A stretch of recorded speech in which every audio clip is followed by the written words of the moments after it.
दशरथ जातक गाथा। लक्ष्मण और सीता दोनों उस सरोवर में प्रवेश करें। भरत कहते हैं कि राजा दशरथ ने शरीर त्याग दिया। वर्तमान कथा। एक बार जब भगवान बुद्ध जेतवन में निवास करते थे, एक पुरुष को उन्होंने पिता के शोक में व्याकुल देखा।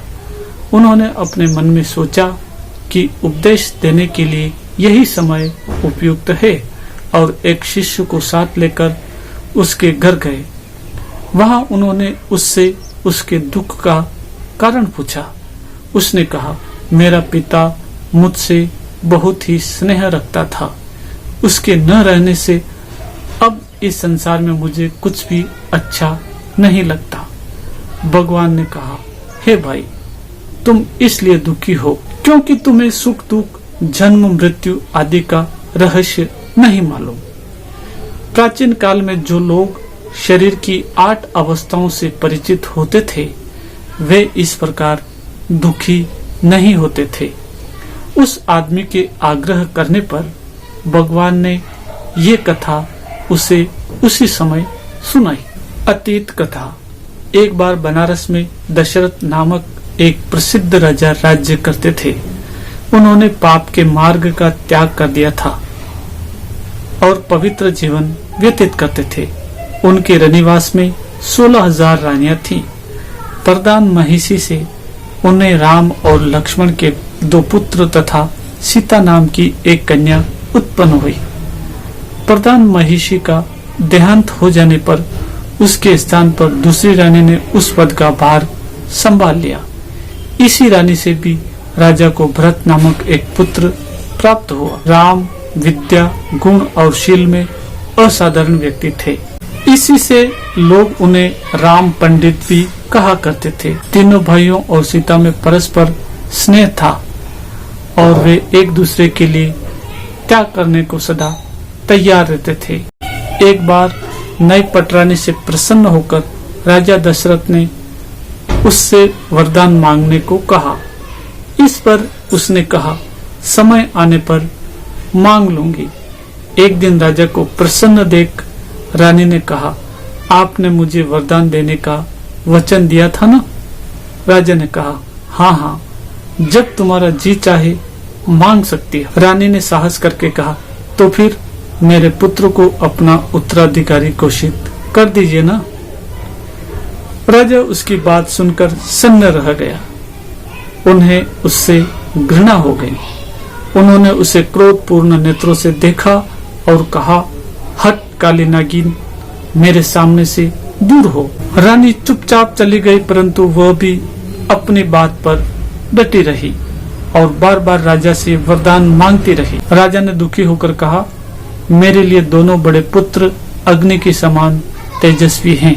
क्या तू उनकी मृत्यु की कामना करके अपने पुत्र को राज्य दिलाना चाहती है? दशरथ ने इस प्रश्न पर बहुत विचार किया। उन्होंने सोचा, हो सकता है कि मेरे न रहने पर यह स्त्री और भी भयंकर षड्यंत्र करे। अतः उन्होंने ज्योतिषियों से सलाह की। ज्योतिषियों ने कहा, अभी आप 12 वर्ष और जीवित रहेंगे। उसी समय उन्होंने राम और लक्ष्मण को बुलाकर एकांत में बात की। देखो बेटा, यहाँ रहने से तुम्हारे लिए संकट उपस्थित हो सकता है। तुम 12 वर्ष तक किसी पड़ोस के राज्य में अथवा वन में जाकर रहो। मेरी दाह क्रिया हो जाने के उपरांत लौट आकर अपना राज्य संभालना। इस प्रकार पिता का आदेश पाकर राम लक्ष्मण वन को चल दिए। सीता ने अपने भाइयों का साथ छोड़ना उचित न समझा और वह साथ हो ली। राम के साथ बहुत सी जनता भी शोक संतप्त राजधानी से बाहर आई, परंतु राम ने समझा बुझाकर सबको लौटा दिया। धीरे धीरे राम हिमालय पर्वत पर पहुँचे, जहाँ एक सुंदर स्थान पर उन्होंने अपने लिए कुटी बनाई और वहीं रहने लगे। यहाँ पानी और कंदमूल फल बहुतायत से मिल जाते थे। राम के चले जाने पर राजा दशरथ बहुत विकल रहने लगे। शोक के कारण वे अपनी आयु के शेष 12 वर्ष पूरे न कर सके और उससे पूर्व ही उनका शरीर छूट गया।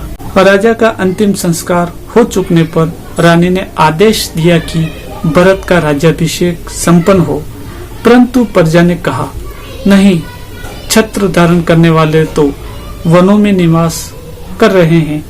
भरत ने कहा, आप ठीक कहते हैं, मैं वन में जाकर उन्हें लौटा लाऊंगा। ऐसा कहकर वे राज्य चिन्ह लेकर हिमालय की ओर चल पड़े। जिस समय भरत आश्रम में पहुंचे तब राम कुटिया में अकेले ही थे। लक्ष्मण और सीता आवश्यक वस्तुओं का संग्रह करने वन में गए थे। भरत ने राम को पिता की मृत्यु का समाचार सुनाया। राम गंभीर स्वभाव के व्यक्ति थे। उन्होंने शोक के वेग को सहन किया, परंतु लक्ष्मण और सीता के आने पर सहसा यह समाचार उन्हें न सुना सके। उनके आने पर उन्होंने उन्हें सरोवर में प्रवेश करने का आदेश दिया और फिर उपरोक्त गाथा कही।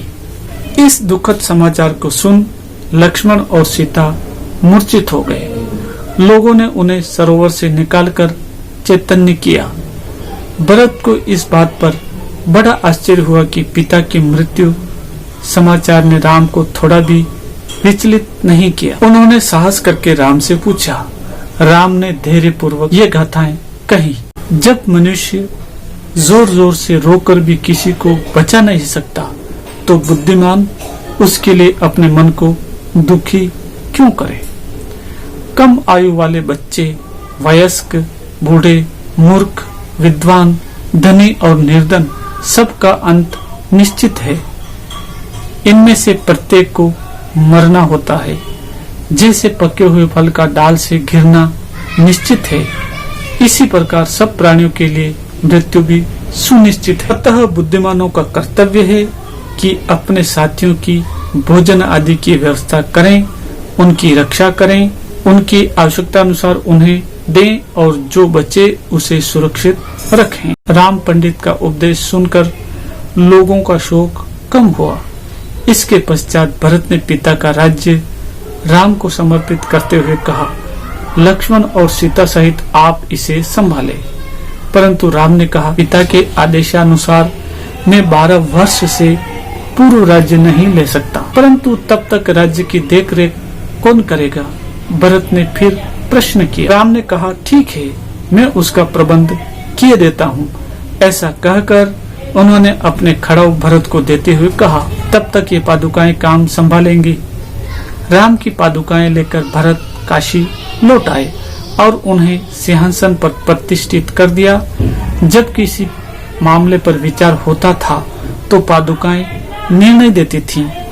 यदि निर्णय सही होता था तो पादुकाएं शांत रहती थी, परंतु यदि निर्णय ठीक न हुआ तो दोनों पादुकाएं ऊपर उठकर परस्पर टकराती और शब्द करती थी, जिसका अर्थ होता था कि तुम्हारा निर्णय ठीक नहीं है। समय बीतने पर राम लौट आए और भरत ने राज्य उन्हें सौंप दिया। राम पंडित ने 16,000 वर्ष राज्य किया और अंत में स्वर्ग लाभ किया। कथा समाप्त कर भगवान बुद्ध ने कहा, इस कहानी में शुद्धोधन बुद्ध के पिता महाराज दशरथ थे।